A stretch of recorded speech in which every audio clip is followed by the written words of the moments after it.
But anytime you are operating a business that isn't designed to take care of you as the business owner first and foremost, I think you are just asking to experience overwhelm and burnout because you're working so hard to care for other people all the time. You aren't really thinking about what it is that you as the entrepreneur need to thrive.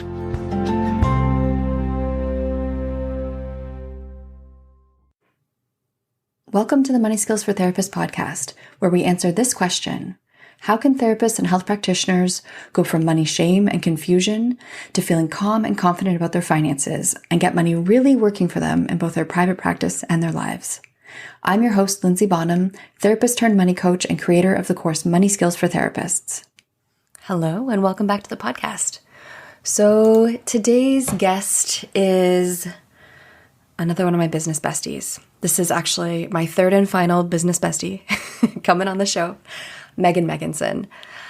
Maegan is so many things. She is a business coach. She is the owner of a very large and successful group practice in Portland, Oregon.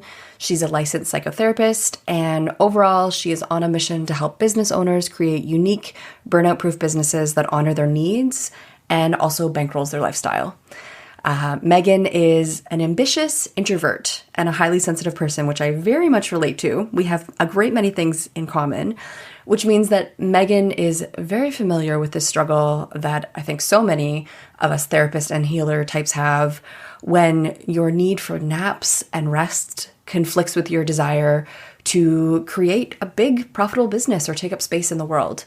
Maegan is absolutely proof that that is possible, and she's all about striking this beautiful balance and teaching the rest of us how to do it. And that is exactly what we dig into today. Our conversation hits so many points. It was actually hard for me to think about how to summarize it for you all today.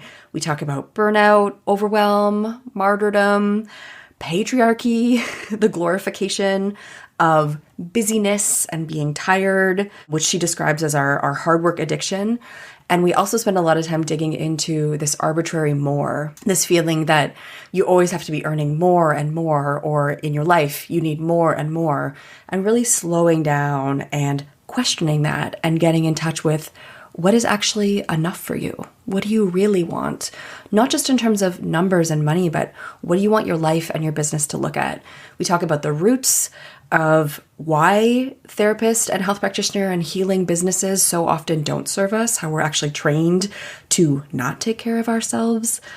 Oh gosh, there's so much in this conversation. So enjoy my conversation with Maegan Megginson.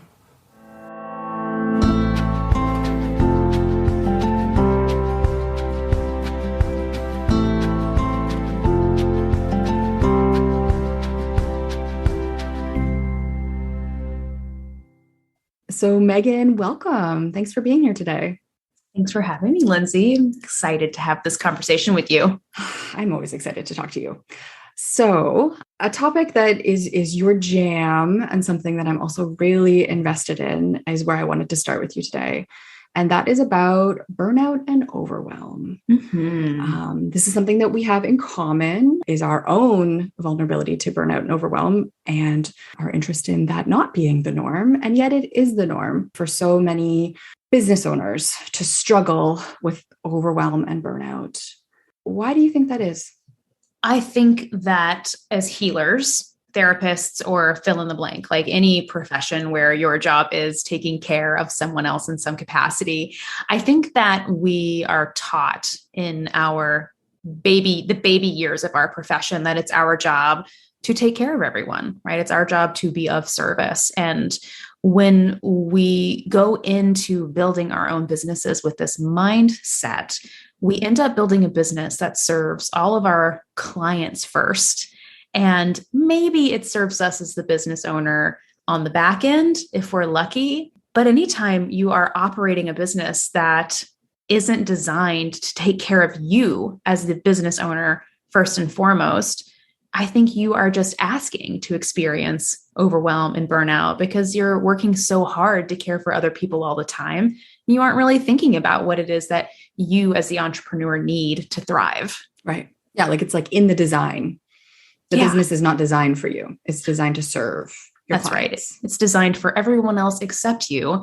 And you are just the little cog in the machine that has to give all your like blood, sweat, and tears to keeping it going in service of everyone else. So it's like the starting line for most healers in their businesses is really terrible and just ripe for exhaustion. 100%. And I would actually even say that I think the starting line is even further back than that, in that I think our professions attract people who are more prone to self-sacrifice and caregiving and like maybe martyrdom even, right? Like who gets drawn into these healing professions? Like we tend to be people who were already healers when we were like 3 years old. Right. We kind of came out of the womb over functioners. True story, right? So we come into this profession because we are drawn to do this thing that we already naturally do, which is like help and heal others and, moves ourselves back in an interaction so somebody else can move forward and be supported. And then we go through a school system that's just reinforcing that. Absolutely. And I think a majority of healers are also identify as women and were raised in culture as girls. And I think that's a whole other layer of conditioning that teaches us to be servants to others and to put everyone else before ourselves. Mm-hmm. I'm curious if you have any additional thoughts about the licensing process as well that like therapists go through, where often they're doing unpaid hours. Certainly something that I've noticed is like for people who go through that process, which is not how all people get to be mental health therapists, but for certain designations, that is how it works. You're also just taught that like what you're doing isn't really actually worth being paid for.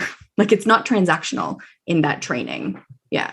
Yeah. I've never thought about it through that lens, but I completely agree. And I have thought a lot about how the licensure process is designed to protect the client and not the provider. So everything about your ethical code, everything about the different boxes that you have to check in order to get and maintain a professional license are all about serving other people. We don't have to take an exam about how to take care of ourselves as providers or how to avoid compassion fatigue or burnout.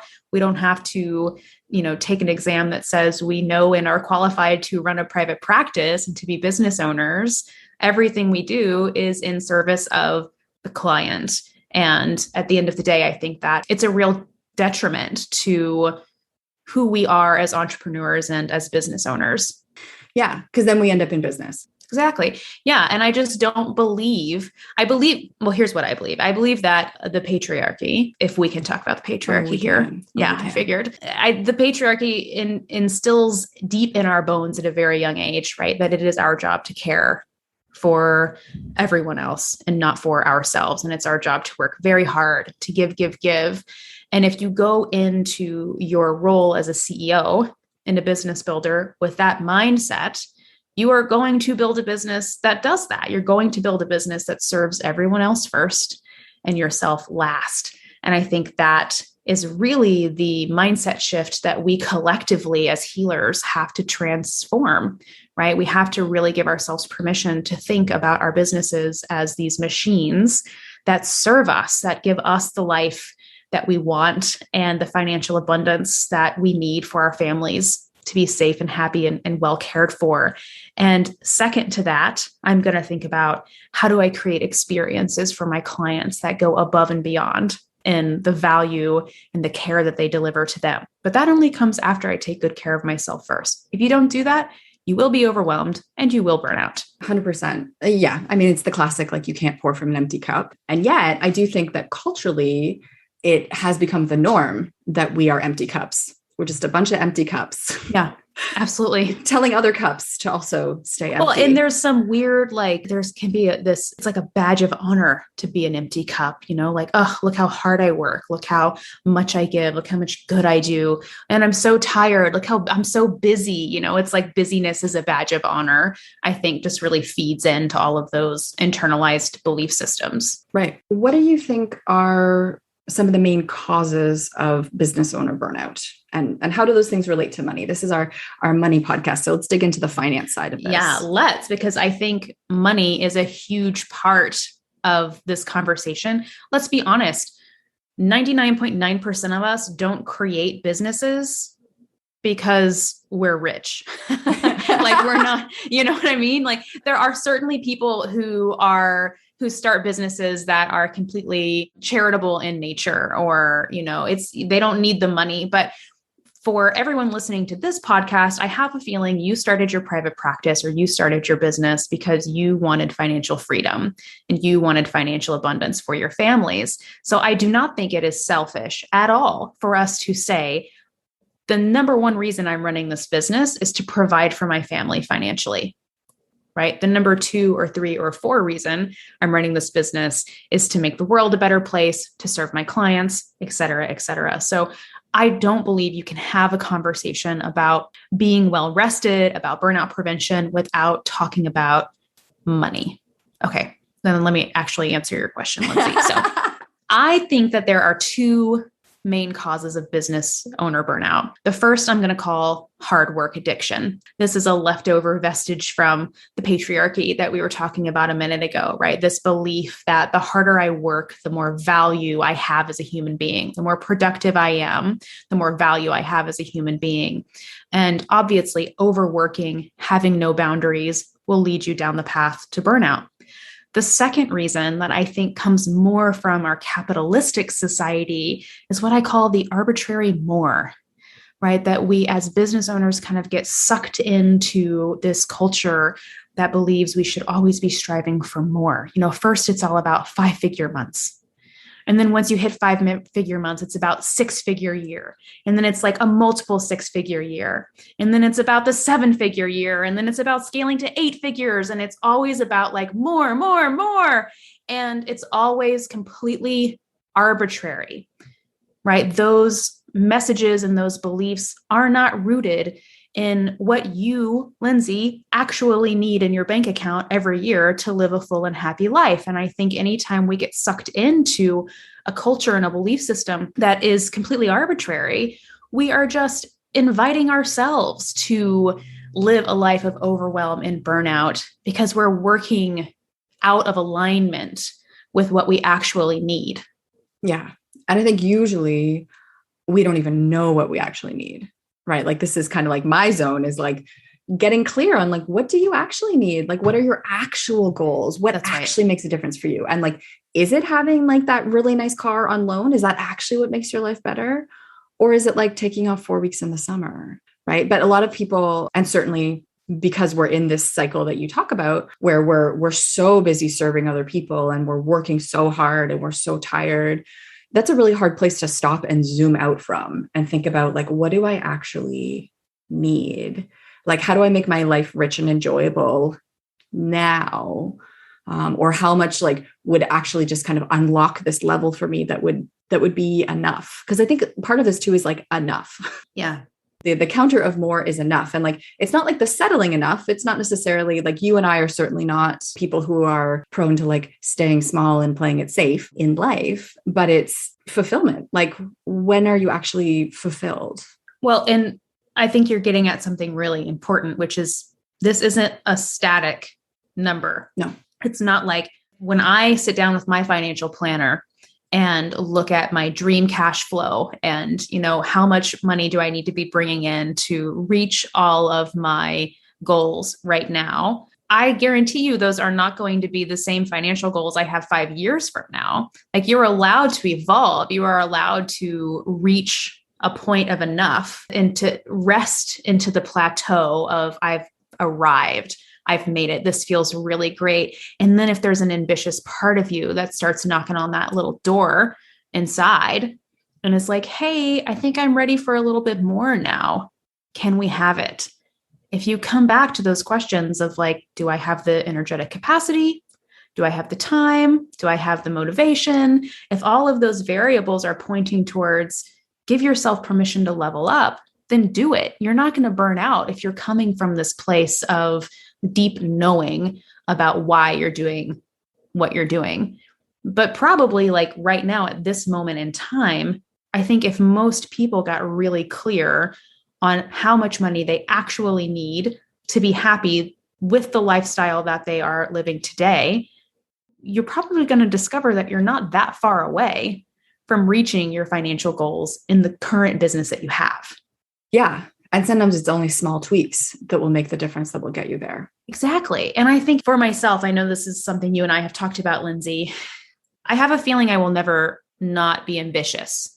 Maybe when I turn like 85, I'll be like, cool, I think I'm done, But between now and then, I think I'm going to really continue to enjoy building and creating. But I like to think of my trajectory as a staircase, right? Like I'm going to be in a season of growth, and then I just want to plateau for a bit and rest and relax and enjoy what I've created for myself and for my family.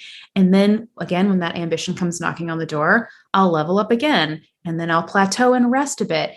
And those resting points for me are always rooted in understanding my numbers, my personal finances. You have to understand your personal finances to know what it is you actually need. And then you have to understand your business finances to know how you can get there and when you have arrived so that you can stop and rest.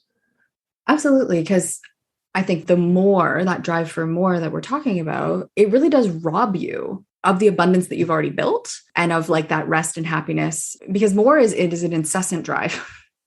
Right. And so you might actually be at a place where you can be taking time off, where like you can be having like your favorite food every Friday night with your family, right? Or where you can work half days on Wednesdays and go do that pottery class. But when we're always focused on more, there's this idea that happiness is over the hill.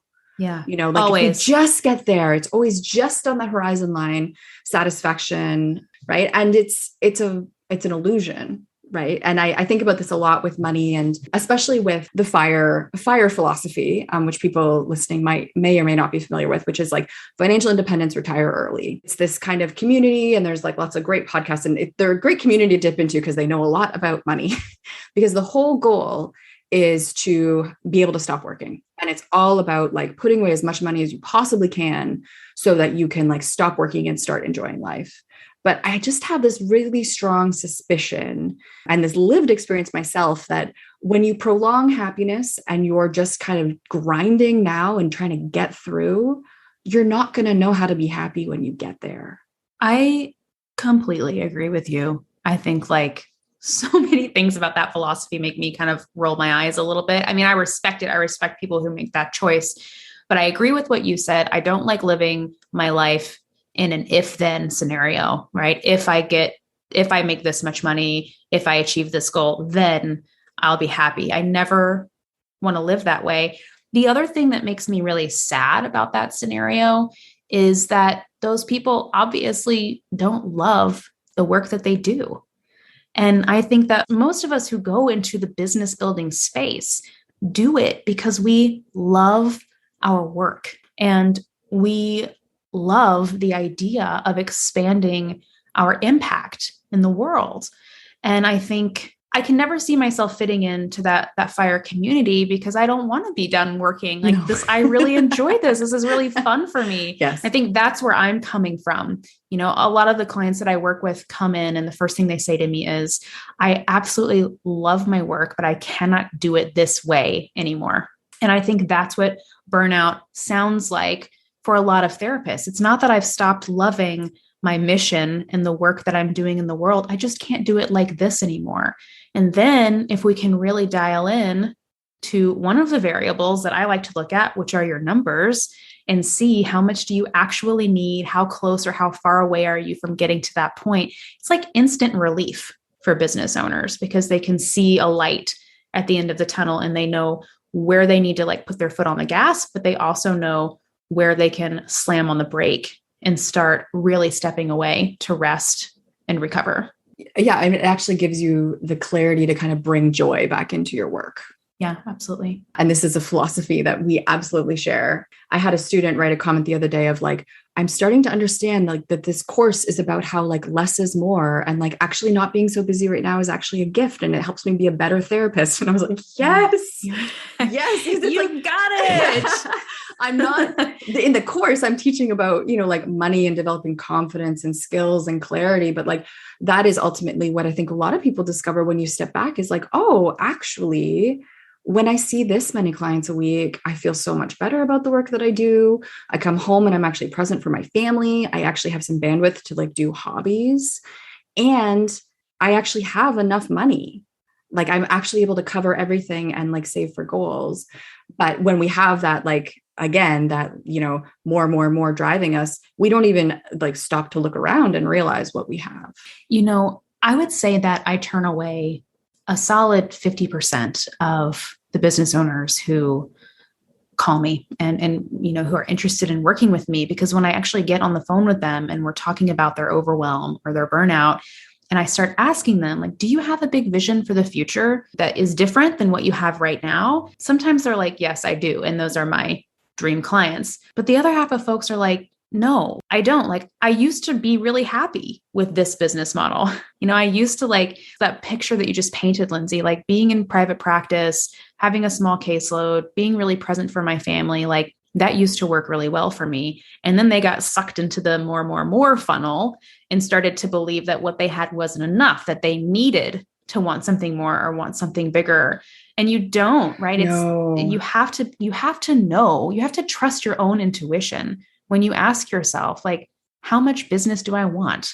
If all you want is a private practice where you see 15 clients a week and make 150 grand a year, and that like provides so much abundance for your family, and you only have to work 2.5 days a week, do that. Congratulations. Like that is incredible that you know that that's achievable for you. I think it's just so important to gut check. Like you don't need to want more for your business. You don't need to be like Lindsay and I, like our ambition, like I think our lives would be easier, Lindsay, if we weren't quite so ambitious. Like we would true. Things would be a lot simpler. We've chosen this path. We've chosen it very intentionally. But I just want everyone listening to know that you get to ask yourself, how big of a business do I actually want right now at this moment in my life? And then draw like a permanent marker circle around that vision, and then go to Lindsay and say, can you help me look at my finances to figure out how to make this vision that I've just circled an abundant reality for myself?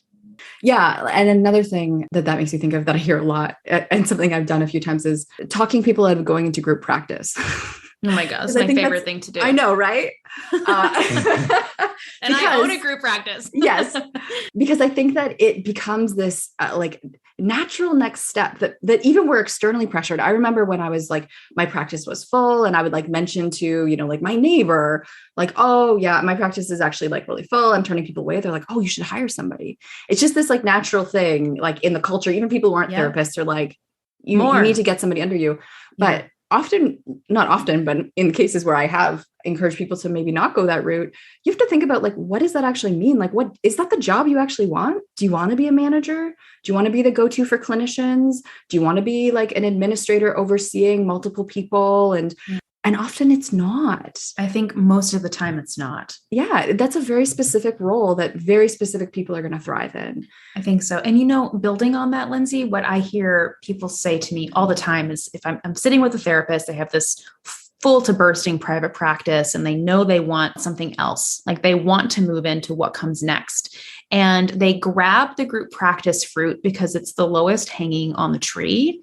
But then I start asking them like, hey, what is your big vision for yourself? Like when you're laying in bed staring at the ceiling at, 4:00 in the morning, what are you daydreaming about? And often it's like becoming the next Brene Brown, really. Right. It's a personal brand. Yes. I want to write a book. Yes. I want to do a TED Talk. I want to lead workshops. It isn't group practice. And I just have made eye contact with so many people and said, please, for the love of God, if what you want is to be the next Brene Brown, please stop trying to grow group practice, because it's not the model that you want. People who are in love with their group practices, they're just like, I am so thankful for them because they're doing tremendous work in the world. And you can do that. If that lights you up, do it. But if it doesn't light you up, don't do it, because it's just going to hold you back from moving in the direction that really does light you up. And I think like that's where your greatest contribution to the world lies, is in whichever direction lights you up the most. So don't go group practice just because somebody told you it's an easy way to make more money, because that person was lying. It is not easy. It is not easy. And honestly, it's like the group practice model. If you are in business growth because you really want to multiply your income exponentially, the group practice model just isn't the right model for that. No, it's certainly not. So it all comes back to listening to thyself, right? Like tuning into your own intuition. And I think, so for me, that's the combination. It's a combination of intuition and data. Intuitively, like you have to know deep in your soul, like what lights you up and how do you head in that direction. But you can't go on intuition alone. If you go on intuition alone, you'll make a lot of mistakes. You'll get overwhelmed. But if you go on intuition and data, and the data being your numbers, your personal finances, your business finances, that, in my experience, is the magical combination. Mm-hmm. Absolutely. That leads to you not burning out. Yes. Yes. And that was my next question for you is how do we burnout proof our businesses? Well, yeah, I think we just kind of said it. We did it. We beat ourselves to the punch. But let's say it one more time succinctly. How do we burnout proof our businesses? I think that there are many different things that we need to do to burnout proof our businesses. But I do believe one of the core pieces is learning how to understand our personal finances and hiring someone to guide you along the way. So for me, that's a certified financial planner. And the other side of this coin is learning to understand your business finances. And I think that what most people do, especially if you're growing a larger business, is learn how to understand your business finances yourself by doing something like your course, Linzy, and then hiring out all of those roles when you get to the point that it's, being your own bookkeeper, you can't be your own accountant, but, being your own like financial team is not a good use of your time. So it's that balance for me. I need to be able to understand it myself. When my accountant sends over my monthly profit loss statement, I need to be able to analyze that. I need to know what it means. Yes. Right. When my financial advisor gives me a suggestion about our retirement savings plan, like I need to know what the acronyms mean. I need to have a basic understanding of why I'm putting money where I'm putting it. But after I have that basic understanding, I'm just going to hire the best people to help me manage my money in the best ways. And I find that it is just a huge part of what helps me as a multi-passionate entrepreneur with 2 big successful businesses stay grounded and avoid burning out. Totally. And I love what you mentioned earlier too, about how it's a blend of those numbers and the intuition. Because I think sometimes in the business world, and this is not something that therapists and health practitioners tend to be too vulnerable towards, but definitely we can be vulnerable to like just looking at numbers and being like, those are the numbers. This is what I have to shoot for, like do or die. I'm going to do whatever it takes to get these numbers without necessarily doing what you're talking about, which is like listening to your gut. Is this actually the right thing for you to be doing? Are you doing it in the way that's truest to you at the right speed? So there's all these other questions that are more about who we are that we need to be in touch with, but bringing those together with numbers is what I'm hearing from you.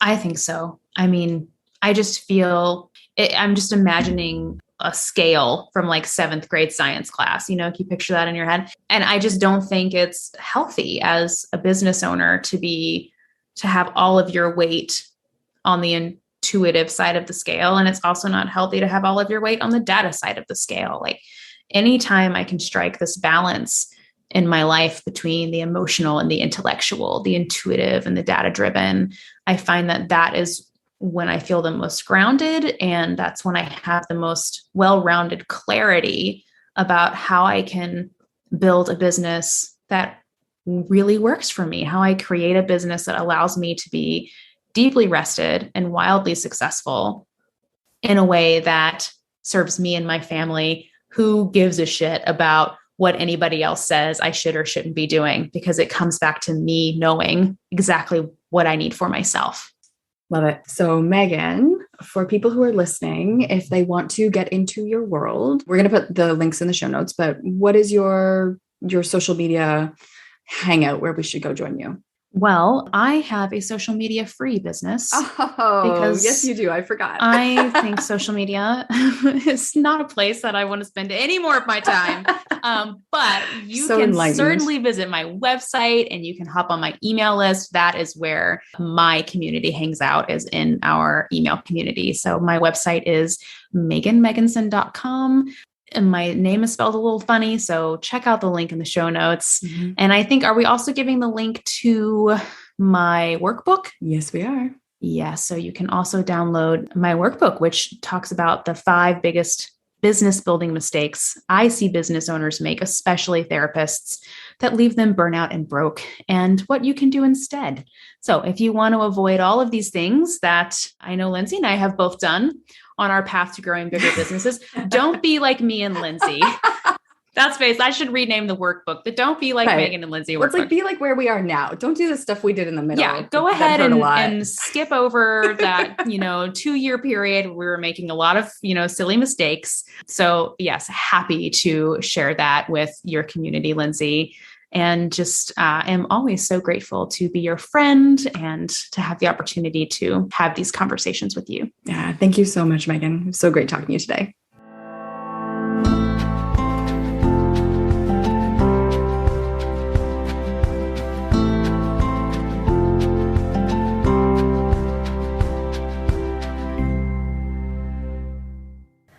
I love this piece that Maegan brought up about people who come to her saying they love the work they do, but they can't do it like this. And I think that is a trap that we fall into so often when we build businesses that are not designed to support us or nurture us or take care of our needs. We end up kind of killing what we love, right? We take this gift that we have and these talents that we have, and then all of this training that we've done to be able to practice professionally in our area, and we exhaust ourselves and we burn out and we start not loving the work because we've created a container that does not support us. And so that piece that she talked about and that we talked about, stepping back, clarifying your numbers, being able to stop and say, this is enough, I'm going to rest here, really lets you bring joy back into your work. And I really love this piece that we dig into, which I think and talk about a lot because I feel like I need to remind myself of it all the time, which is like, happiness is not over the hill. Happiness is here, right? So often I think when we're trying to design our lives and be intentional about our lives, it's kind of like what we want is just next to us. And yet we create these circuitous, complicated routes to try to get there that take us off in all these different exhausting directions, when really, especially if what you're looking for is more presence, more time, more connection, there are things that we can be doing in our life every day to make that possible.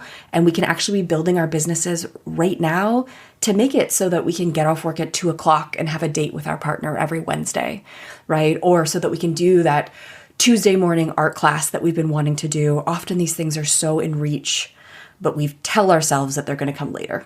So if you're listening to this and you're relating to that, I really encourage you to think about how can you bring more of what you want into your life now, even while you're still building, even while you're still working in your business, and even if you're not exactly where you want to be.